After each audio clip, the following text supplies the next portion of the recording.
enclave chamber floated high above Kale Vor, the shining capital world of the Coalition. 17 different alien species sat in their assigned seats. Each seat matched the body shape of its owner. The room was huge, with glowing walls that showed stars outside. Today the air felt thick with pride and certainty. Ambassador Vexthar of the Thraxi stood first.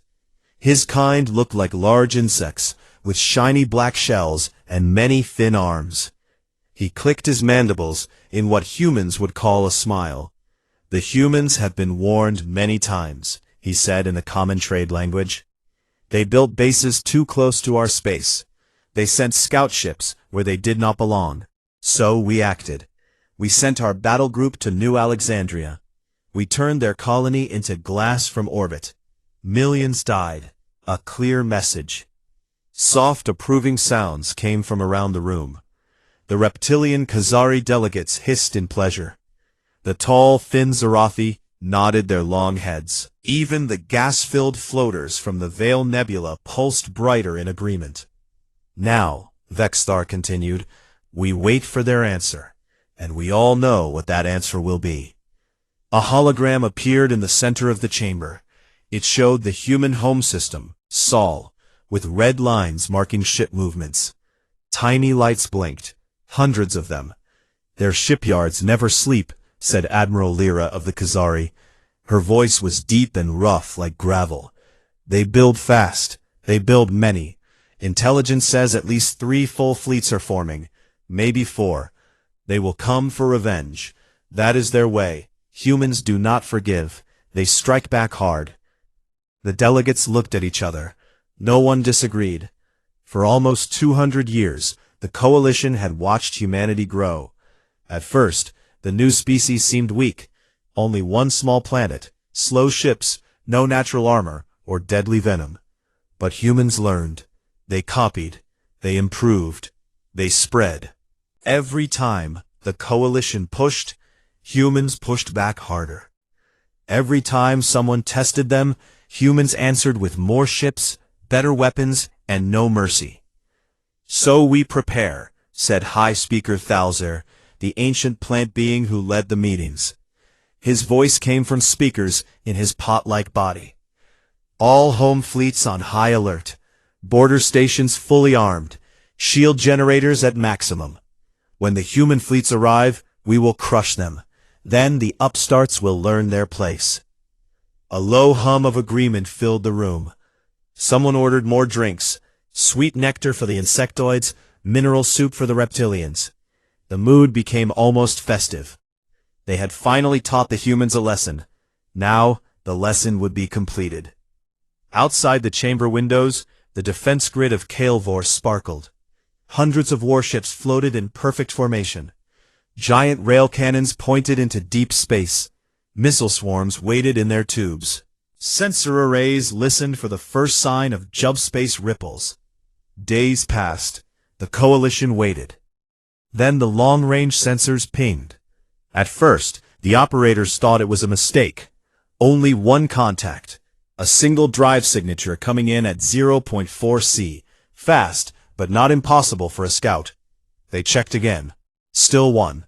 No second signature. No third. Nothing behind it. "Perhaps a probe?" one sensor technician suggested. "No," the chief replied. "Mass is too high. Energy output is too strong. This is a ship, a big one." They sent the data to the conclave. Inside the chamber, the festive mood cracked. Vexthar stared at the new hologram. It showed a single black triangle, moving toward Coalition space. No escort group. No fighter screen. Just one ship. "This cannot be," he said quietly. Admiral Lyra leaned forward. Her tail slapped the floor in anger. "They mock us. One ship? After we burned their world? One ship?" Thalzer's leaves trembled. Maybe it is a messenger, a diplomat coming to beg for peace. Vexthar laughed. A sharp, angry sound. Humans do not beg. If they sent one ship, it means something worse. The room became quiet. Everyone watched the hologram. The single contact grew closer. It did not speed up. It did not slow down. It simply came. More data arrived. The ship was called UNS Achilles. Registry number Sol Alpha 001. That number made several delegates freeze. Alpha 001. First of its class. First of something. Scans showed strange things. The hull was smooth and black. It drank light instead of reflecting it. No heat vents. No obvious gun ports. The mass reading was wrong. Too heavy for its size, as if the inside was filled with something very dense. It must be mostly engines, one analyst said. A fast courier. They want to talk. Then why no message? Lyra asked. As if in answer, the ship sent its first transmission. The voice was calm, female, and spoke perfect trade standard with no accent. This is Captain Elena Voss of the United Nations ship Achilles. We speak for Earth. New Alexandria has been answered. Stand down your forces. Prepare to receive terms. Non-compliance will result in reduction. Reduction. The word hung in the air like poison. Vexthar felt cold under his shell. He had heard humans use that word before, on recordings from old battles. Reduction meant something very specific to them. It meant turning an enemy into nothing. Not prisoners, not slaves, nothing. The chamber exploded into argument. Bluff, shouted a delegate. One ship cannot threaten us, cried another. We have 400 capital ships here alone, roared Lyra. Thalzir raised one leafy arm for silence. We will test this claim. Order the home fleet to encircle the intruder. Weapons hot. If it tries anything, destroy it. Orders flew out. Warships moved. The crescent formation tightened around the approaching black shape. Still the Achilles came on, slow, steady, unaffected. Vexthar stared at the hologram. His mandibles clicked nervously. Why only one? He whispered. No one answered. The single human ship crossed the outer defense line. Alarms screamed across Kael'vor. Shields rose, guns tracked. Thousands of eyes, biological and mechanical, watched the black triangle. It did not fire. It did not speak again. It simply arrived. And in that moment, every being in the conclave felt something they had not felt in centuries. Doubt. The single black ship emerged from the final jump point like a shadow sliding into light. It appeared just beyond the outermost ring of defense platforms around Kael'vor. No flash, no dramatic burst of energy. It simply was there, silent, dark, and close enough that every sensor on the planet screamed at once. In the command center deep under the capital city, officers stared at their screens. The UNS Achilles filled the main display. Its shape was long and narrow, like a spearhead made of night. The hull looked smooth, almost liquid. Light bent around it instead of bouncing off. Heat readings were almost zero. No engines glowed. No weapons showed. Admiral Lyra stood behind the main console. Her claws dug into the metal rail. Status, she growled. Mass anomaly confirmed, a sensor officer said. It should be the size of a heavy cruiser. But the gravity pull says it's heavier than 3 battleships. Something inside is dense. Very dense. Shields? Lyra asked. Full planetary grid at 100%. Home fleet in position. 412 capital ships, plus escorts. We have it boxed. Lyra looked at the tactical map. A glowing crescent of red icons surrounded the single green dot that was the Achilles. Target every weapon we have. If it twitches, fire everything. In the grand conclave chamber high above, the delegates watched the same scene on giant screens. Ambassador Vexthar paced on his 6 legs. His mandibles clicked fast, nervous. They send one ship to our capital, right to our heart. This is madness, or arrogance. High Speaker Thalzir's leaves rustled, or a trap. Perhaps the rest of their fleet is cloaked, waiting. "No," said a Zarathi analyst in a thin, calm voice. "We see no other signatures, no jump echoes, no distortion fields. There is only one ship." Vexthar stopped pacing. "After we burned their colony, they send a single toy to threaten us." The room murmured. Some laughed nervously. Others stayed silent.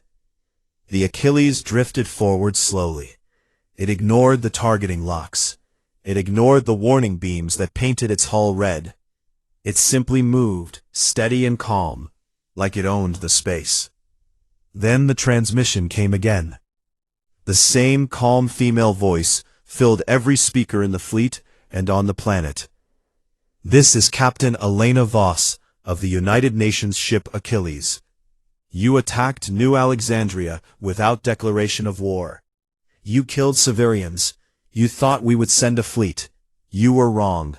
One ship is enough. Lower your shields. Recall your warships. Accept our terms, or we will reduce your ability to make war. This is your only warning." The message ended. Silence followed. Admiral Lyra laughed, a short, harsh sound. "Reduction? From one ship? She is insane." "Or bluffing," Vexthar said from the chamber feed. "Let us call it." Lyra turned to her weapons officer. "All ships, Alpha strike, on my mark. Full barrage. Kinetics first, then energy, then torpedoes. Overwhelm it. I want that thing gone before it can blink." The order went out. Across the crescent formation, gun ports opened. Railguns charged with a deep hum that could be felt through hulls. Missile tubes hissed as they loaded. Laser batteries glowed white-hot. "Fire!" Lyra shouted. Space lit up. Thousands of kinetic slugs screamed toward the Achilles at relativistic speeds. Behind them came antimatter warheads, gravitic imploders, plasma lances, every weapon the Coalition had spent centuries perfecting. The barrage looked like a solid wall of death moving toward the single black ship. In the command center, officers watched with open mouths. Nothing could survive that. Nothing. The projectiles reached the Achilles, and nothing happened. The slugs stretched. They slowed. Their paths bent like rubber. One by one, they twisted into tiny points of light and vanished. The antimatter torpedoes flared and died before detonation. Plasma bolts curved away and scattered into harmless sparks. Gravitic waves hit an invisible wall and collapsed into nothing. The barrage, enough firepower to crack a moon, simply disappeared. The Achilles did not even rock. It kept drifting forward at the same slow pace. In the conclave chamber, Vexthar's shell paled. What was that?" Falzir's voice shook. "Some kind of shield. A new kind." "No shield stops everything," Lyra snarled over the comm. "Reload. Second wave. Triple the torpedoes." Another barrage launched. Bigger, faster, more desperate. Again, the weapons vanished into nothing around the Achilles. Then the human ship answered. A single thin beam of white light shot from somewhere on its hull. No warning, no buildup. The beam was narrow, like a needle of pure starfire. It touched the bow of the Dominion, Lyra's flagship. The Dominion was a kilometer-long monster of armor and guns. The beam cut through it like a hot knife through soft fat. No explosion, no fire, just a clean slice.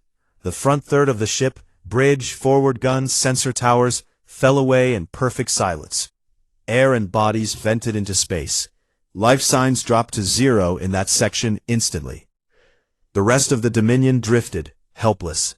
Before anyone could react, the beam fired again. Another clean cut. This time, through the heavy cruiser Valiant. Again, no blast, just separation. The front half tumbled away. A third shot. A fourth. Each one precise. Each one removed the command section of a major ship. No waste, no overkill. Just surgical removal. Panic spread through the fleet. Ships broke formation. Some fired wildly. Others turned to run. Escape pods launched from panicked captains. Comms filled with screams and orders and confusion. Lyra stared at the ruin of her flagship on the main screen. Half of it was gone. The bridge was open to space. She was alive only because she had been in secondary command. The Achilles kept coming, slow, unhurried.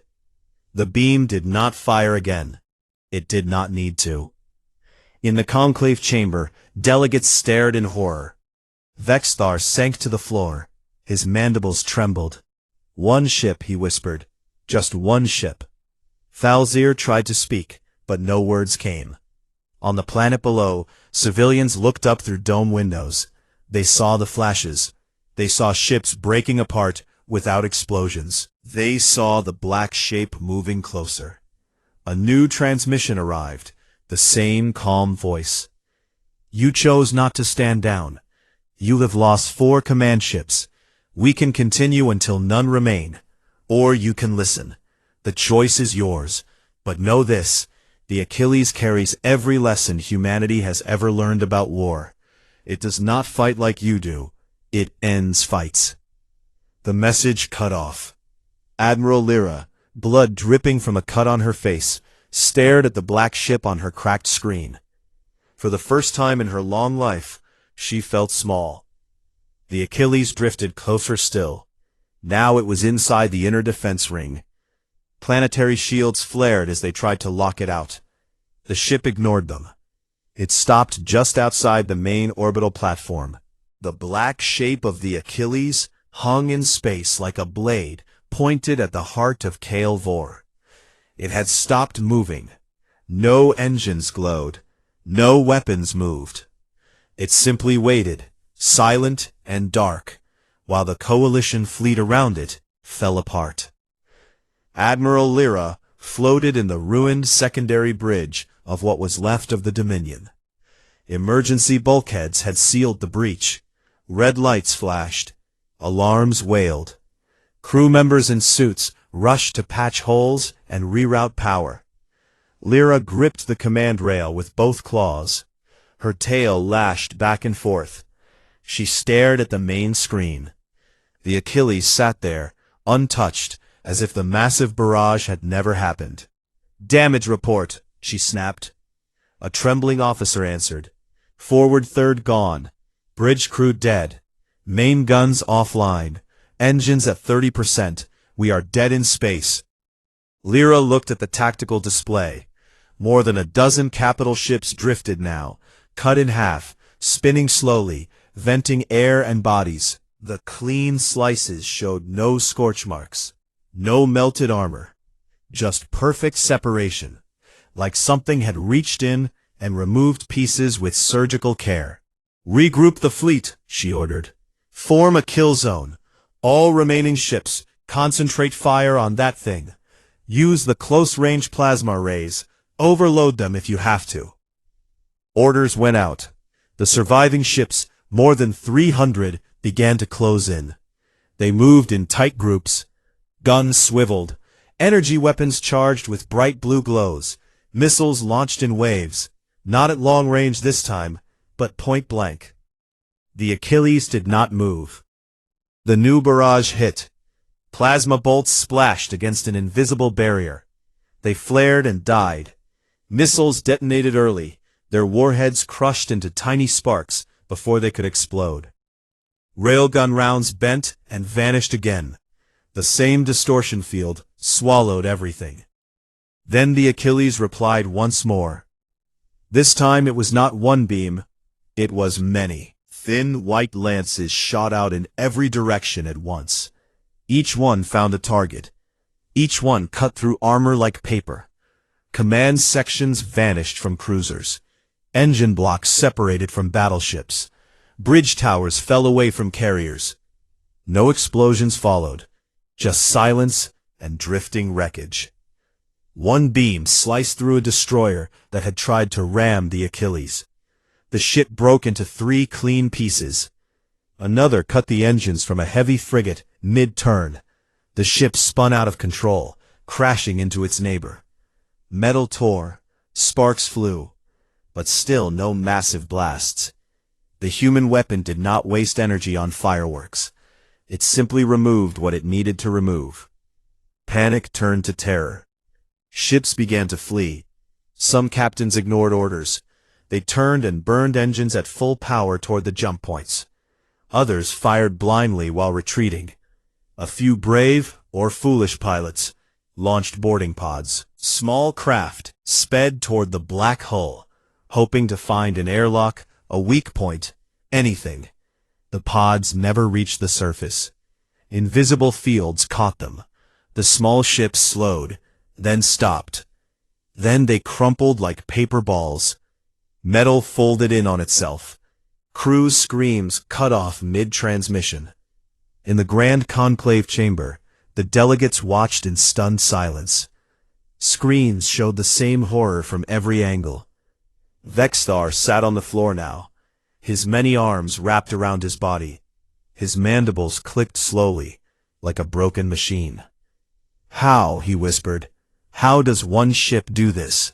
Thalzir's leaves had turned brown at the edges. Their technology, it is beyond us. The way the weapons vanish, the precision. This is not a warship. This is something else. A Zarathi delegate spoke in a shaking voice. "Our best scans show no crew, no large life signs, only a few dozen warm bodies inside. How can so few control such power?" The screens flickered. A hacked feed appeared briefly from inside the Achilles. It showed a single large room. A woman sat in a chair in the center. She wore a plain gray uniform, dark hair pulled back. She held a cup of something hot. Steam rose from it. Around her, holographic displays floated. She watched the battle calmly, as if reading a report. She sipped her drink. She tapped one finger. A new beam fired outside. The feed cut off. Someone had jammed it. Vexthar stood up suddenly. "We must talk to her. We must surrender. Now." Thalzir nodded slowly. "Open a channel. All frequencies. Maximum power." The transmission went out. "This is High Speaker Thalzir of the Coalition. We request parley.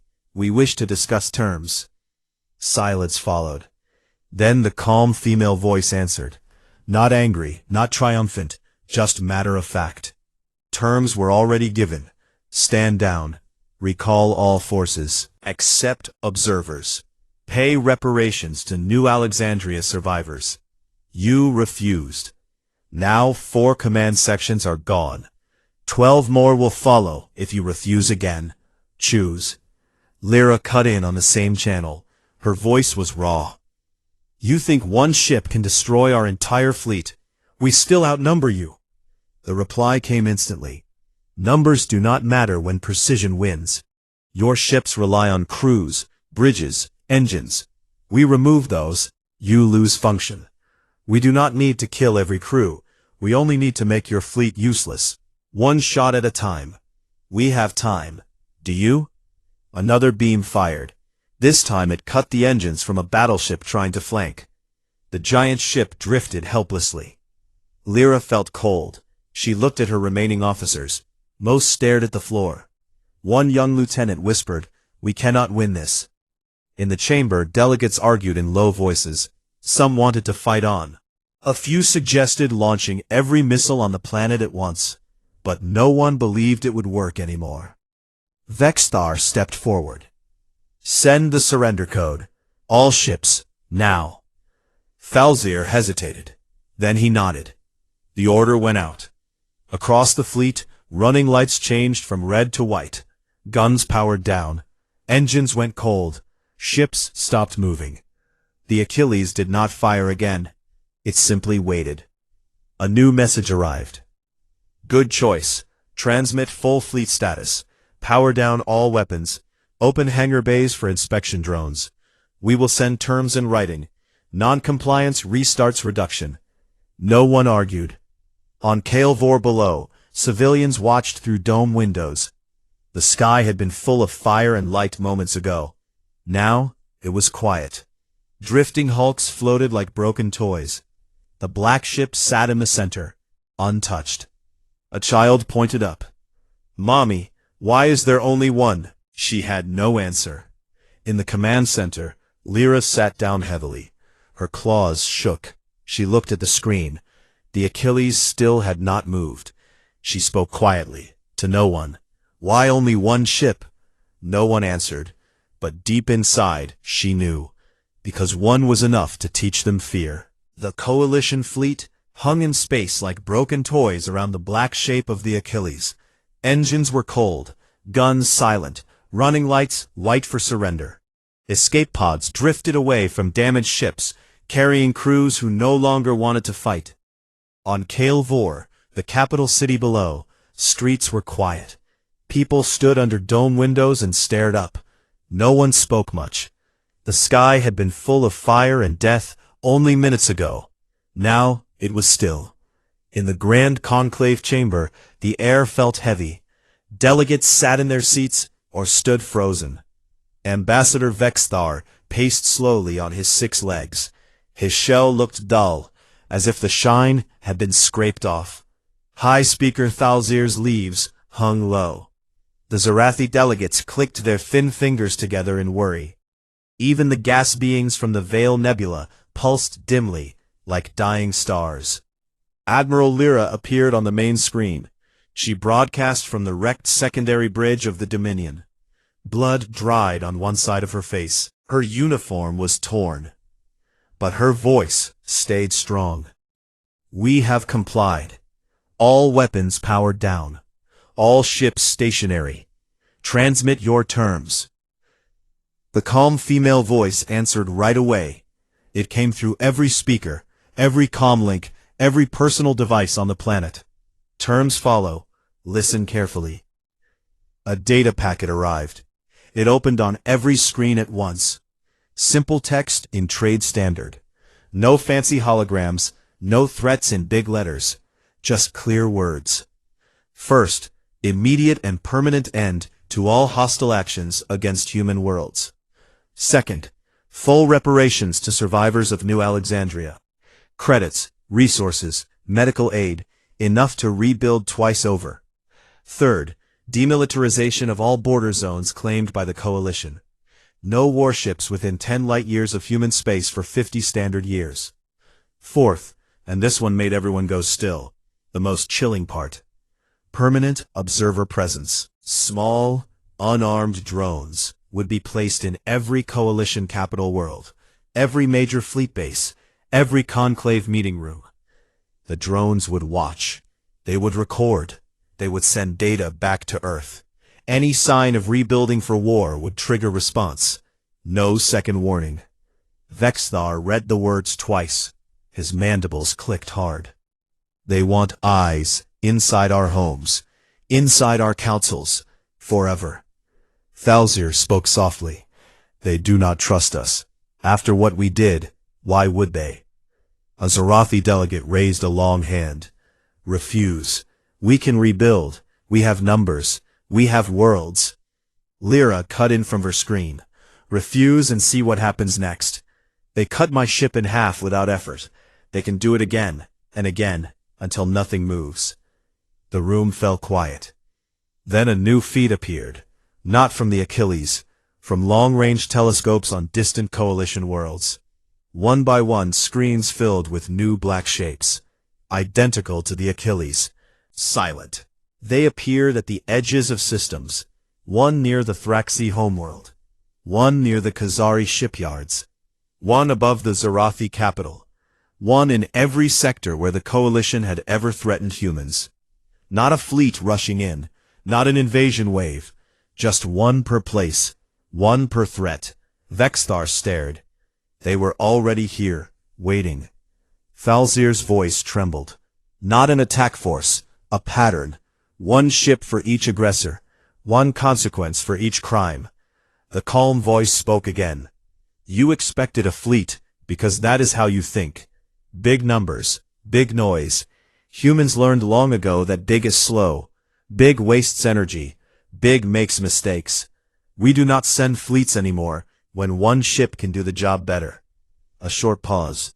"The Achilles is not just a ship. It is every weapon we ever built, turned into structure. not carried as bombs or missiles, built into the hull, the engines, the frame. Every lesson from every war we fought is inside her. She does not fight battles. She ends them. Cleanly, efficiently. Another feed hacked in. Brief, but clear. It showed the inside of the Achilles again. The same woman, Captain Elena Voss, sat in her chair. She looked at a hollow map of the coalition. Dots blinked, each one a black ship now in position. She tapped the map once. A new drone launched from somewhere on the Achilles. Small, silver. It floated toward Vor's orbital platform. The voice continued. Your drones will arrive soon. They are simple. No weapons. Only sensors and transmitters. They will watch. They will report. Break the terms, and the pattern activates. Every black ship moves at once. Not to conquer. Not to destroy worlds. To reduce. To remove command. To remove ability. You will keep your planets, your people, but never again the power to start a war like New Alexandria. Lyra spoke up. Her voice cracked a little. How many are there? Things? The answer came without anger. Enough. That one word hung in the air. Vexthar sank back into his seat. We thought we tested them. We thought we pushed a weak species. We were wrong. Thalzir looked around the chamber. We accept. All terms. Transmit confirmation. The order went out fast. Acceptance codes flashed across every channel. Drones began to move from the Achilles toward the planet. Small silver shapes slipped through the shields without resistance. They took positions above cities, above government buildings, above shipyards. They watched. In the command center, Lyra watched one drone settle above her wrecked ship. It hovered, silent, unmoving. She felt its gaze like a cold finger on her neck. On the streets of Vor, people pointed up. Silver dots now dotted the sky. Not invaders, just eyes. A young Khazari child asked his father, "Are they going to hurt us?" The father pulled the child close. "They are going to make sure we never hurt anyone again." In the chamber, Vexthar looked at the main screen. The Achilles still waited. Captain Voss appeared in hologram now. Not angry, not smiling, just calm. Your people will live, she said. Your worlds will stand. But the age of testing humanity ends today. Remember New Alexandria. Remember what one ship can do. Remember why we sent only one. The hologram faded. The Achilles turned slowly. Its dry field glowed soft blue for the first time. Not bright, not loud, just enough. Then it jumped, gone in a blink. Behind it, the broken fleet drifted. The new drones watched. The galaxy felt different. No one laughed anymore about human weakness.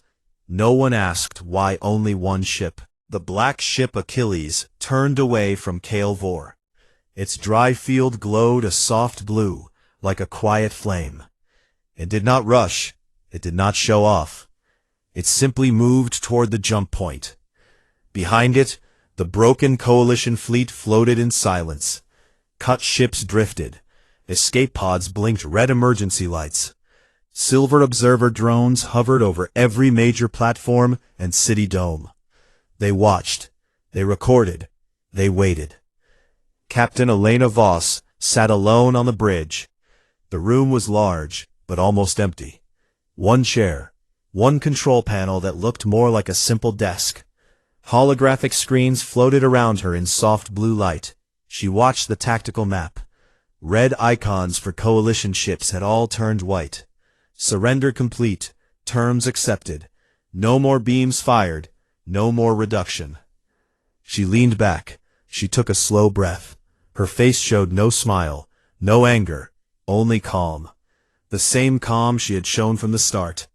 On Vor, the streets stayed quiet. People gathered under the big dome windows. They looked up at the sky. The black ship was leaving. The silver drones stayed behind, small, silent, always watching. A group of young ones stood together. One pointed. It's going, a small Thraxi said. His voice was soft.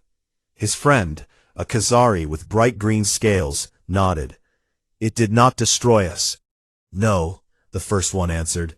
It only showed us it could. In the grand conclave chamber, the delegates sat in heavy silence.